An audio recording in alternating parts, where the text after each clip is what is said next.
नमस्कार दोस्तों, आपका स्वागत है अपना स्टडी चैनल में। मैं हूं देवाशीष और आज हम लोग पढ़ने जा रहे हैं भयानक रस। तो चलिए वीडियो स्टार्ट करते हैं।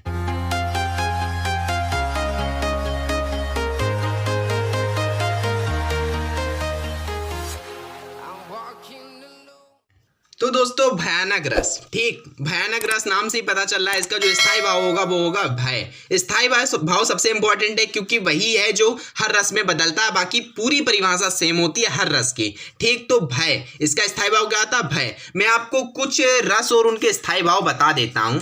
जैसे कि हमारे श्रृंगार रस है, उसका स्थायी भाव होता है रति। वीर रस है, उसका स्थायी भाव होता है उत्साह। करुण रस है, उसका स्थायी भाव होता है शोक। हास्य रस है, उसका स्थायी भाव होता है हास। शांत रस है, उसका स्थायी भाव होता है निर्वेद। विभत्स रस है, उसका स्थायी भाव होता है घृणा, ठीक। भयानक रस है, उसका स्थायी भाव भय, ये तो हम पढ़ ही रहे हैं। रौद्र रस है, उसका स्थायी भाव क्रोध।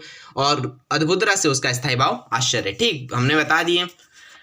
जब भय नामक स्थायी भाव विभाव, अनुभव तथा संचारी भाव से सहयोग करता है तो वह भयानक रस में बदल जाता है। अब आप कहेंगे स्थायी भाव क्या होता है, विभाव क्या होता है, अनुभव क्या होता है, संचारी भाव क्या होता है। तो पहली बात तो ये है कि आपके एग्जाम में बिल्कुल नहीं पूछी जाती ये बात, ठीक, जो भी इंटर वाले स्टूडेंट है। लेकिन फिर भी अगर एज फॉर नॉलेज उनको जानना है तो मैं आपको बता देता हूँ कि स्थायी भाव क्या होता है। मानव के मस्तिष्क में, मतलब उसके दिमाग में जो भाव स्थायी रूप से विद्यमान होता है उसे हम स्थायी भाव कहते हैं। विभाव क्या होता है? वह भाव जो स्थायी भावों को आगे बढ़ाता है, आगे खिसकाता है, विभाव कहलाता है। अनुभव क्या होता है? वह भाव जो स्थायी भावों को कुष्ठता प्रदान करता है, अनुभव कहलाता है। संचारी भाव क्या होता है? इनकी संख्या 33 होती है और उन्हें व्यवचारी भाव भी कहते हैं। स्थायी भाव, मानव के मस्तिष्क में, दिमाग में बहुत सारे भाव होते हैं। किसी के मन में खुशी का भाव होता है, किसी के में दुख का भाव होता है, तो उसी भावों को स्थायी भाव कहते हैं। समझ में आ रहा है आपको, ठीक।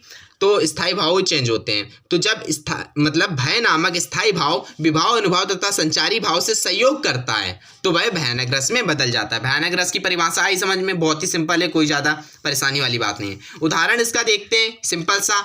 हाहाकार हुआ क्रंदन में, कठिन वज्र होते थे चूर। हुए दिगंत बधिर, भीषण रव होता था बार बार क्रूर। समझ में आ रहा है आपको उदाहरण? एक बार फिर से पढ़ते हैं।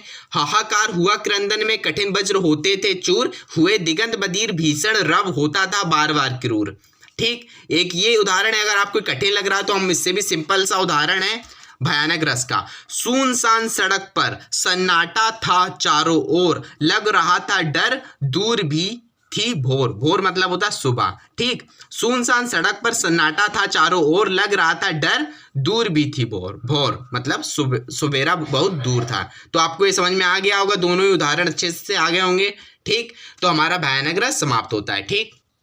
तो दोस्तों आई होप आपको वीडियो समझ में आ गई होगी क्योंकि भयानक रस बहुत ही सरल था, ठीक। दूसरी बात, मैंने बहुत सरल तरीके से बताया है। अगर आपको समझ में आ गया हो तो वीडियो को लाइक कर देना और नहीं आया हो तो डिसलाइक कर देना, ठीक। आपके सपोर्ट की जरूरत है, इसलिए चैनल को सब्सक्राइब कर देना। वीडियो देखने के लिए आपका धन्यवाद। मिलते हैं नेक्स्ट वीडियो में, तब तक आप सभी अपना ध्यान रखें।